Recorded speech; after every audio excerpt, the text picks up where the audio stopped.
রাসূল করিম সাল্লাল্লাহু আলাইহি ওয়াসাল্লাম বলেন, হে আমার প্রিয় উম্মতেরা, আল্লাহর প্রিয় বান্দা বান্দীরা, দুনিয়াতে যদি তোমাদের কোনো কিছু প্রয়োজন হয়, কোনো যদি অসুবিধার মধ্যে থাকো, সব কিছু আল্লাহ তাআলার কাছে বললাম, সব কিছু আল্লাহ তাআলার কাছ থেকে চেয়ে নিলাম।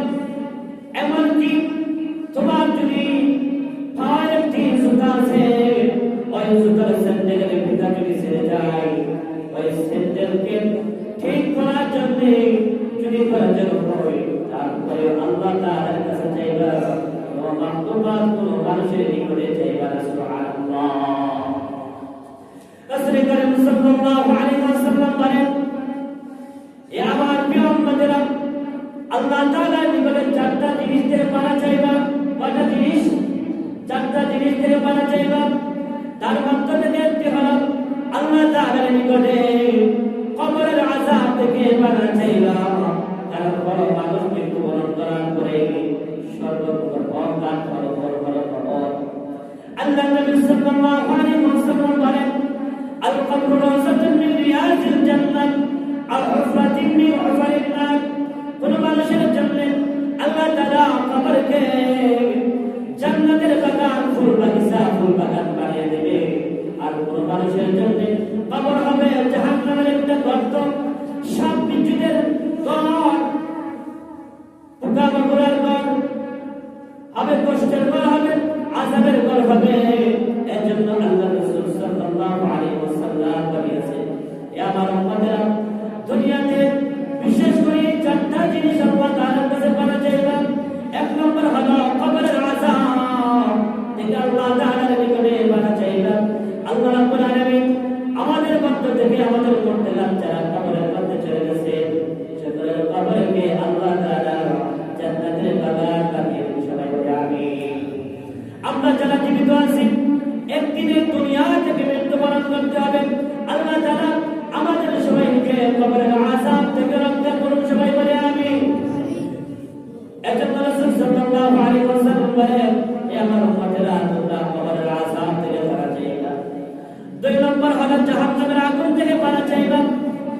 কারণ যে ব্যক্তি জাহান্নামে চলে যাবে, যতই দুনিয়াতে সুখ শান্তিতে থাকুক না কেন, যতই আরামে থাকুক না কেন, যদি ওই ব্যক্তিকে জিজ্ঞাসা করা হয়, বান্দা দুনিয়াতে কোনদিন সুখ শান্তি পেয়েছো, সুখ শান্তিতে ছিলা কিনা, সেই ব্যক্তি আল্লাহর কসম করে বলবে, আল্লাহ সুখ শান্তি পাওয়া দূরের কথা, তা কি হবে, কিভাবে হবে তা আমি কোনদিন বুঝতেও পারি নাই, উপভোগ করতে পারি নাই। অথচ ওই ব্যক্তি জীবনে কোনদিন দুঃখ করতে পারি নাই, মুহূর্তের ভিতরে সব কিছু করে যায়। একজন মানুষ দুনিয়াতে যদি বড় কষ্ট করে, গরিব হতে পারে, অসুস্থ হতে পারে, তারপরে আল্লাহ তাআলাকে বলে নাই, ওই ব্যক্তি যদি আল্লাহ তাআলার হুকুম পালন করে দুনিয়া থেকে বিদায় নিতে পারে, কষ্ট করে দুনিয়া থেকে বিদায় নিতে পারে, আর ওই ব্যক্তিকে আল্লাহ তাআলা যদি মাফ করে দেন, জান্নাতের ফয়সালা করে দেন, ওই ব্যক্তিকে যদি জিজ্ঞাসা করা, এ আমার বান্দা দুনিয়াতে কোনদিন কষ্ট করেছো কিনা, সেই ব্যক্তি বলবে, আল্লাহ কষ্ট কি জিনিসটা আমি জীবনে কোনদিন উপভোগ করতে পারি নাই। সুবহানাল্লাহ। দুনিয়ার সকল কষ্ট করে যাবে। এর জন্য দুনিয়া হলো অস্থায়ী, আর চিরস্থায়ী হলো আখিরাত। অস্থায়ী দুনিয়ার জন্য কেউ চিরস্থায়ী আখিরাতকে বরবাদ করবে না, বরবাদ করবে না।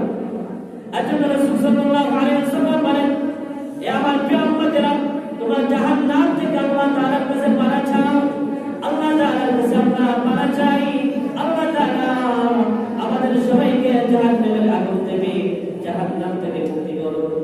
জাহান্নাম থেকে আল্লাহ তাআলা আমাদের সবাইকে আগুন করুন। সবাই বলে আমিন। তিন নম্বরে হচ্ছে রাসূল সাল্লাল্লাহু আলাইহি ওয়াসাল্লাম, দাজ্জালের ফিতনা থেকে তোমরা পানা চাইবা। দাজ্জালের ফিতনা থেকে পানা চাইবা। আল্লাহ তাআলা আমাদেরকে দাজ্জালের ফিতনা থেকে হেফাজত করুন। সবাই বলে আমিন। দুনিয়ার ফিতনা থেকে আল্লাহ তাআলা আমাদেরকে হেফাজত করুন, রক্ষা করুন। যে ব্যক্তি দুনিয়ার ফিতনার মধ্যে পড়ে গেছে, দুনিয়ার মহব্বতের মধ্যে পড়ে গেছে, ওই ব্যক্তিও ঈমান দুনিয়ার পিছনে নষ্ট করে দিতে পারে। আল্লাহ তাআলা আমাদেরকে দুনিয়ার ধোঁকা থেকে, দুনিয়ার ফিতনা থেকে হেফাজত করুন। সবাই বলে আমিন।